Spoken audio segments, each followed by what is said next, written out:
Familiar types, familiar gestures, strong, subtle silhouettes with the validity of timeless symbols. These figures have been cut out of wrapping paper. There are 20 of them in all, arranged in a rhythmic sequence to form a panel 5 foot high and 60 foot wide. This serves as the plan for a decoration on the wall of a new building in Shantiniketan. In its final form, the cutouts will be replaced by colored tiles. The tiles have been manufactured in Purulia and sent to Shantiniketan in packing cases. Each piece of tile comes separately wrapped and numbered. They're first assembled on the floor like so many pieces of a jigsaw puzzle. While an assistant puts the tiles in position, the artist has to make sure that they have been properly placed.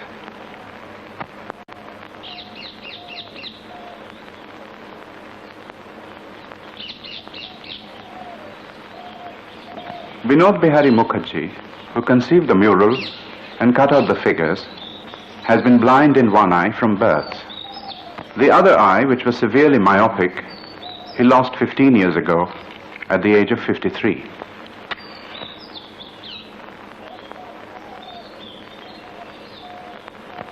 Vinod Bihari has lived most of his life in Shantiniketan.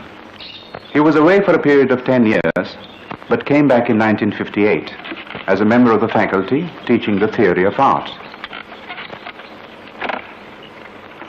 His wife teaches art in a school in Dehradun. His daughter, his only child, studies painting in Baroda. This is the first time both form and spacing is a blind man's space. যদি তোমার কোনো জায়গায় থাকে সন্দেহ আছে কিরকম চোখে তো ভালো লাগে না, চোখ বুঝতে হবে না, তুমি একটা এক্সট্রিম থেকে একটা সলিড পোর্শন গ্লেস জায়গা থেকে সেখানে তুমি হাত বলি সেকেন্ড পোর্শন আসবে। Your sensation will be quite different than your optical sensation. Apart from an hour or so on the site of the decoration, Vinod Bihari spends most of his time alone in his cottage near the arts campus.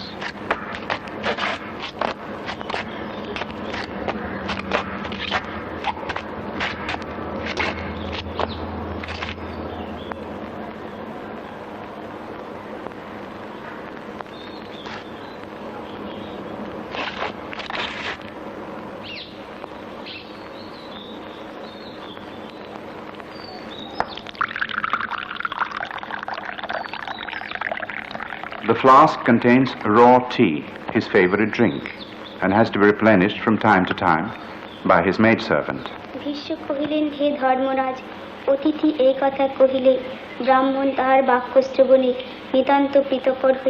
Before he lost his sight, Vinod Bihari had been an avid reader of books. But in his childhood, his formal education was greatly hampered by his physical handicap. If this photograph shows him with a book in his hand, it's probably because he belonged to a family which held education in high regard. It was a large family, and Vinod was the youngest of 6 brothers. The one trait that most of the brothers shared was a natural gift for drawing. Vinod Bihari's earliest surviving sketches show landscapes. He was still untaught. At the age of 15, he was permitted by a leading eye specialist of Calcutta to take up the study of painting. He had already, 3 years earlier, been sent to Shantiniketan as a student of Pathabhavan. He now shifted to the newly opened Kalabhavan. A year later, the painter Nandalal Bose, the most gifted pupil of the great Abanindranath Tagore, came from Calcutta and took charge of the department. A great teacher as well as a great painter, Nandalal allowed his pupils to explore freely within the broadly defined limits of Oriental art. Vinod decided from the very outset that he had no use for mythology, that stock in trade of most of the new painters. He was more interested in his immediate surroundings.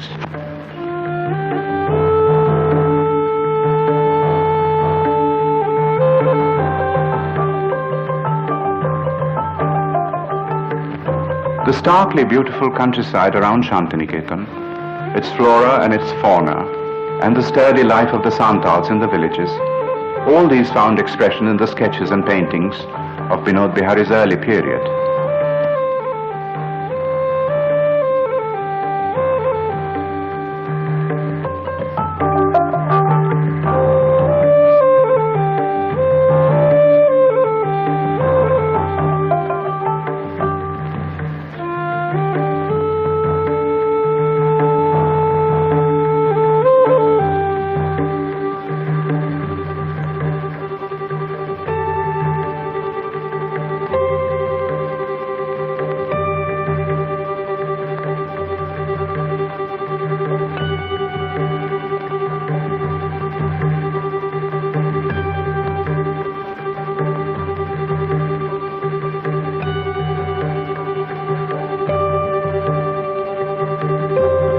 Because of his weak eyesight, small animals and birds could only be studied in a state of tameness or captivity.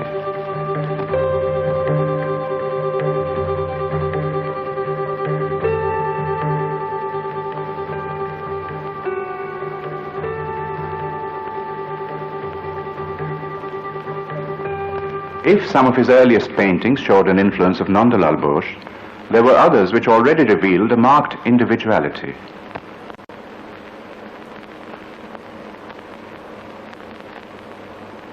The quality of high seriousness that marks this painting of a bridge had no precedent in Indian painting. The desolate beauty of the Shantiniketan countryside was caught in a magnificent scroll painted in the early 30s.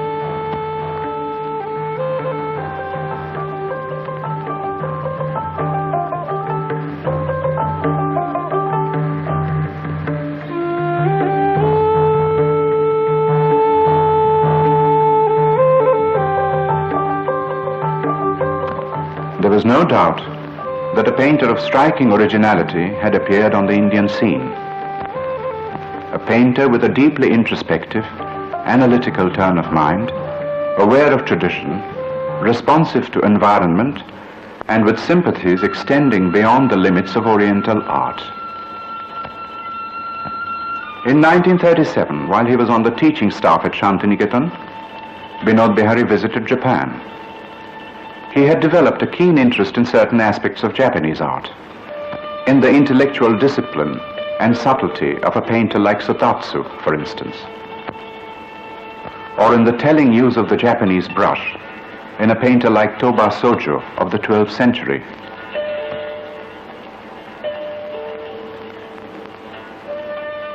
Soon after return from this very rewarding trip, Binod Bihari was assigned to paint a fresco on the ceiling of a new dormitory in Kalabhavan.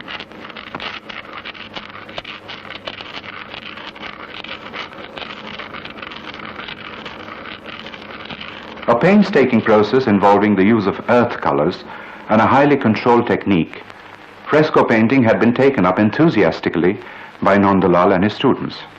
Binod Bihari had been familiar with the fragment of an Egyptian fresco which showed a pond surrounded by trees. Binod too put a pond in the middle of his composition. But around it, instead of just trees, he packed all of his 20 years of loving and meticulous observation of rural life around Shantiniketan and all of his effortless mastery of technique.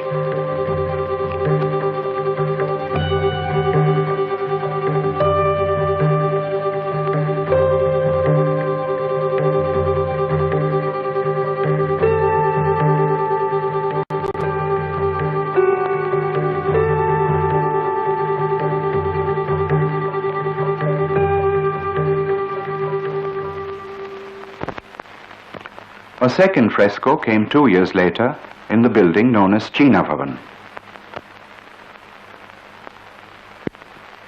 Here the theme was life in the campus itself.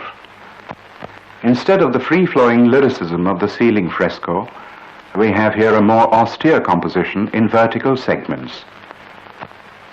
But the touches of humor and the marvelous observation of types and gestures are still there.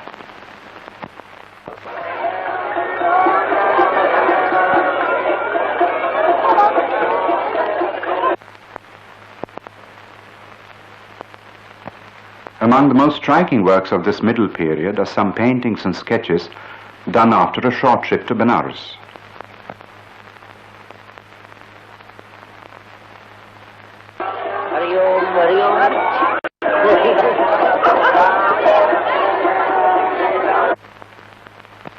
Once again, he succeeded in stripping his subject of all its superficial trappings and catching the essence beneath the surface.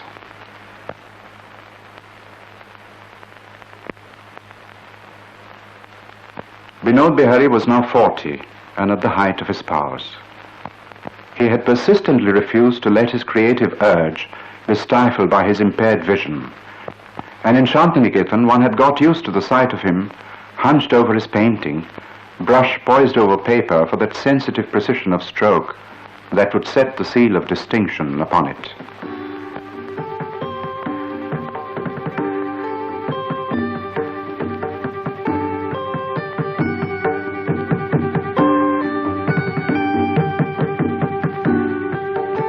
His interest in calligraphy had led him to the Bengali script, and this in turn had led to some finely distinctive book covers. The crowning achievement of the middle period came with a fresco in Hindi Bhavan, also in Shantiniketan. This time, Binod Bihari chose a religious theme, the saints and mystics of medieval India. Hundreds of studies and sketches preceded the actual painting of the fresco. Binod had studied the lives of the saints and had found that many of them had come from the lower strata of society. Kabir, for instance, was a weaver, Dadu a cotton cleaner, Rabidas a cobbler, Sena a barber, and so on. In spite of their lowly origin, they had found faith and were able to instill faith in others, not through the preaching of exclusive religious doctrines, but through a simple philosophy of love and tolerance, which they practiced in their own lives and which came out in their songs and sayings.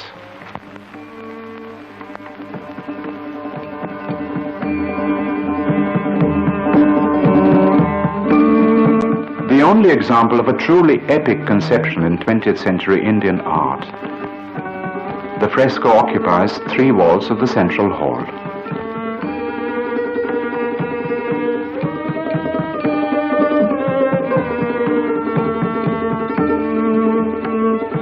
The whole composition shows a remarkable cohesiveness. Saints and devotees, cities and mountains, rivers and trees and people, all fuse into an organic whole and make it a profoundly original and valid conception of the theme.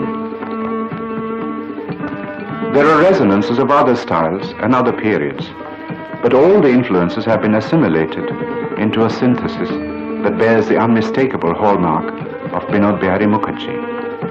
যেখানে যে basic জিনিসটা আমার কাছে pre-renaissance বলে মনে হয়েছে সেটা নিয়েছি। তারপর বাইজেন্টাইন, জৈন, পট, পাটা, তোমার হিস্টোরিয়ানের কাছে এটা অনেক তফাৎ থাকতে পারে, কিন্তু আমার কাছে তোমার কাছে আর্টিস্টের কাছে কি তফাৎ? তুমি একটা জৈনের পাশে একটা তুমি ফোক ফিগার দিলে কার বাবার সাথে দিয়ে যদি ধরে। As for its technical aspect, Binod Bihari's incredible confidence is revealed in the fact that the whole painting was done directly on the wall without the help of a preliminary tracing.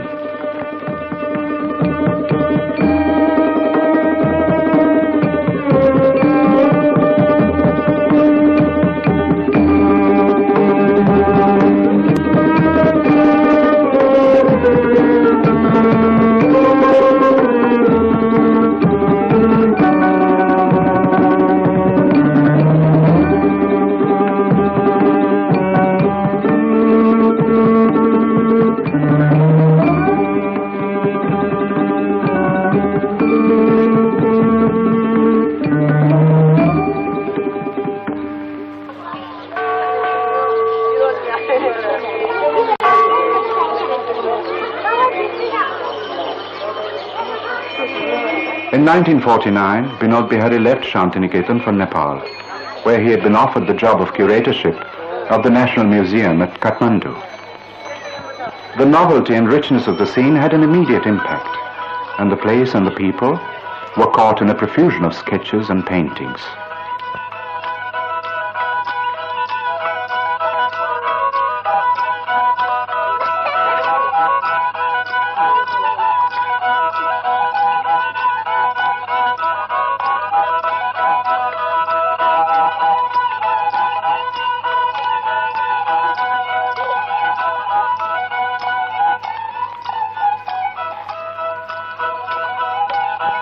It was a Nepalese scene that Binod Bihari depicted in a fresco in the Banasthali Vidyapit in Rajasthan.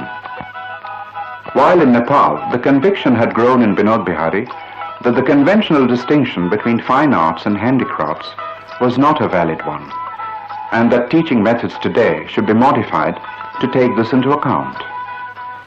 He put this realization into practice in his own school, which he started in Mussoorie in 1953. When he didn't teach, he painted mountainscapes, seeking for the first time in his life to capture some of the fleeting aspects of nature.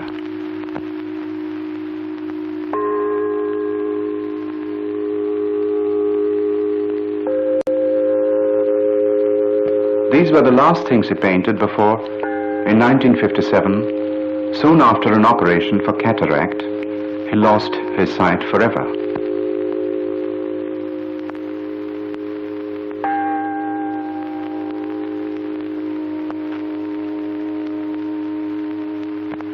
A lesser man might have crumbled under the impact of the tragedy. But Binod Bihari went on to prove that even for a visual artist, loss of sight need not mean the end of creation. That there was an inner eye, an inner vision, born of long experience and deep devotion, which the artist could call upon to come to his aid, to guide his fingers.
Oh